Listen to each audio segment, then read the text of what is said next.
Hello tout le monde, j'espère que vous allez bien. Tout d'abord, je vais faire un truc que je fais assez rarement, c'est de vous demander de vous abonner à la chaîne si mon contenu vous intéresse. Aujourd'hui, petite vidéo consacrée aux armes et objets mythiques dans Naruto. Alors, qu'est-ce que j'entends par objets mythiques? Bon, bien souvent, ce sont des armes comme l'éventail de Temari ou l'épée de Zabuza Momochi, mais il n'y a pas que des armes, il y a vraiment des objets mystiques dans Naruto. Comme dans le film 1 avec la princesse des neiges qui possède un cristal qui permet de faire un changement climatique. Donc là c'est ouf. Spartacus était surnommé le faiseur de pluie. Bah là dans Naruto on a la princesse des neiges, la faiseuse de beau temps. Allez c'est parti avec la présentation de diverses armes et objets légendaires dans Naruto. Et on commence de suite avec un gros morceau avec l'ermite Rikudo. Hagoromo Otsutsuki qui a laissé un certain nombre d'artefacts légendaires derrière lui. À une époque très reculée, l'ermite des 6 chemins ou Rikudo Sennin a mis un terme à une période de chaos. Avec le scellé de sa mère et avec l'aide de son frère, ils ont ainsi créé la lune. Avec le Rikudo Shibaku Tensei.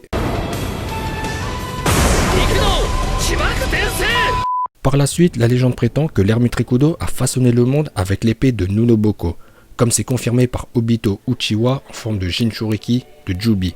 Donc là, c'est pas une épée lambda qu'on peut trouver par hasard entre deux crevasses, car elle n'a pas de forme physique. Pour faire pop l'épée de Nunoboko, il n'y a pas 36 000 solutions. Il faut être le Jinchuriki de Jubi, comme Obito. D'après Hiruzen Sarutobi, cette épée ressemble au Jinton de Onoki, qui combine 3 éléments. Il en déduit donc que l'épée est certainement constituée des 5 éléments de la nature.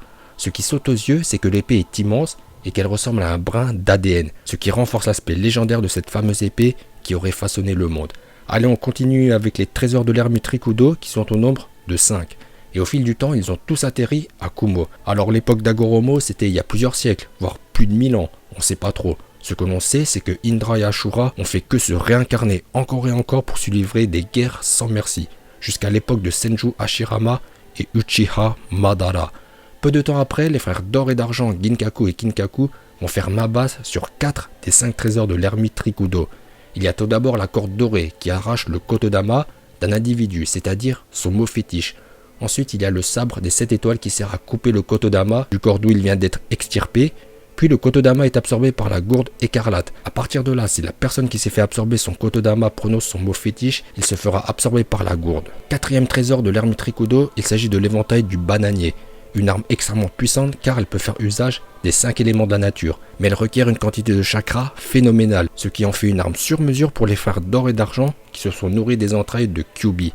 Et enfin le 5e trésor de l'ermite Rikudo est le vase d'ambre, détenu par les Raikage de génération en génération qui leur servait à sceller Hachibi à l'intérieur, lorsque son Jinchuriki n'était plus capable de le contenir. Lors de la 4e guerre, Daru s'en servira pour sceller Kinkaku, qui était passé en forme de Kyuubi. Ensuite, nous avons le bateau du Rikudo Sennin, ou plutôt, je devrais dire le bâton du Jinchuriki de Jubi. Le bâton de Madara arbore un demi-cercle à son extrémité, alors que celui d'Obito possède un grand anneau avec plusieurs anneaux à l'intérieur. Et lorsqu'il a perdu les Biju et qu'il a pu en récupérer quelques-uns, son bâton est réapparu et il nous a sorti une phrase mythique qui est restée gravée à jamais dans la tête de tout fan de Naruto. Je suis l'homme qui voulait devenir Hokage, Uchiha Obito da.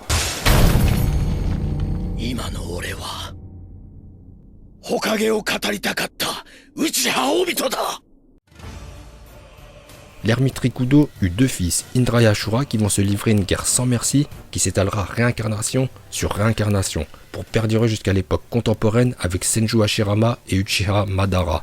Madara possède un artefact légendaire, l'éventail de rétribution, qui peut absorber les attaques ennemies et les renvoyer.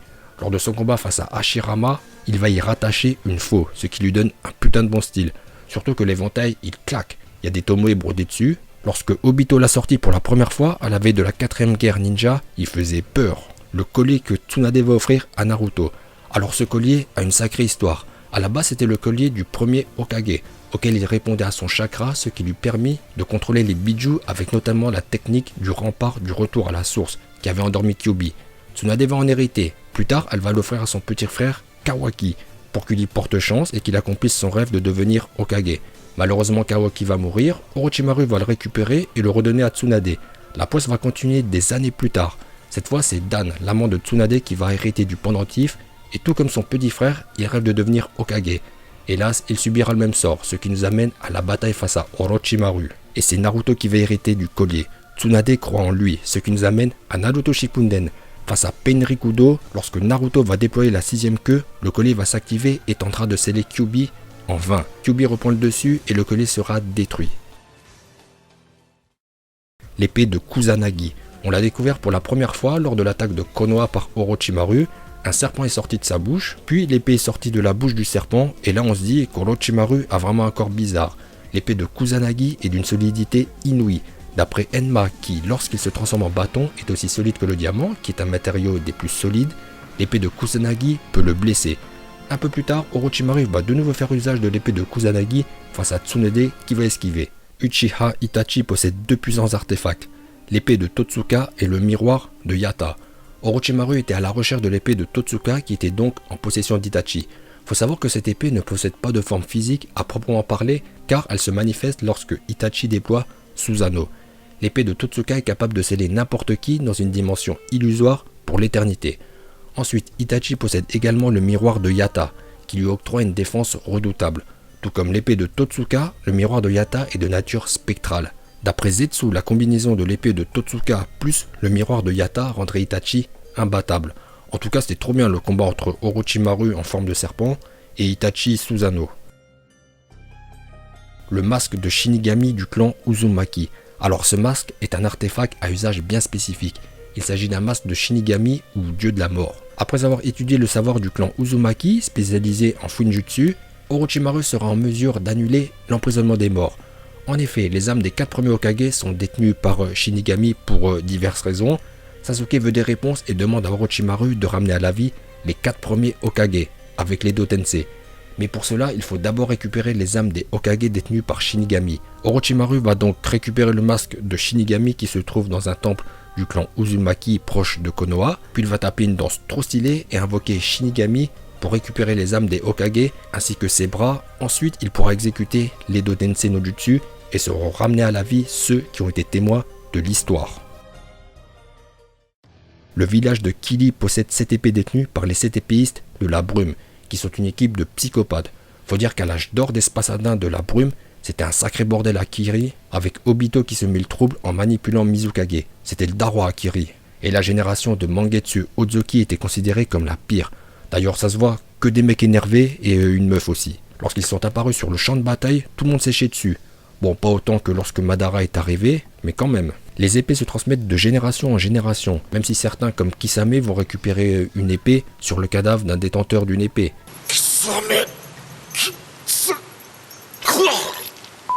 Chaque épée possède un pouvoir qui lui est propre. Il y a tout d'abord Sameada détenu par Kisame, qu'il a récupéré en tuant Fyokuki Suikazan. Sameada qui veut dire peau de requin est la plus puissante des 7 épées, elle est capable d'absorber le chakra. Ainsi, un Jinchuriki peut se retrouver à plat après un contact avec Sameada.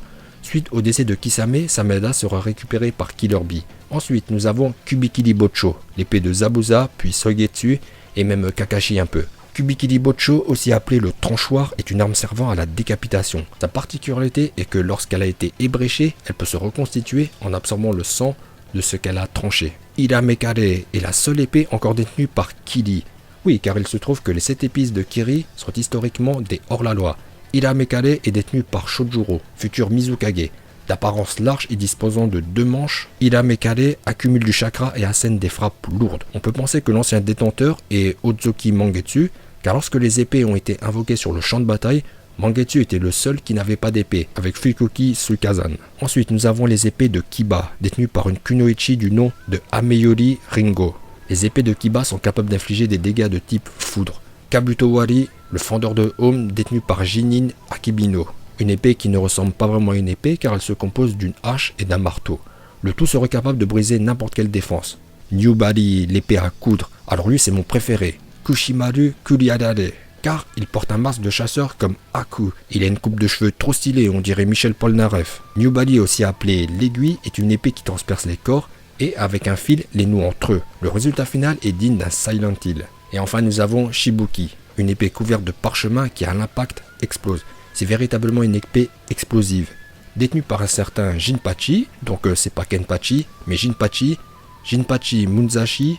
Voilà pour la présentation des 7 épées de Kili et des artefacts légendaires dans Naruto. Si j'en ai oublié, dites-le moi dans les commentaires. Écoutez, cette vidéo arrive maintenant à son terme, j'espère qu'elle vous aura plu. Si c'est le cas, pouce bleu. Portez-vous bien et je vous dis à bientôt.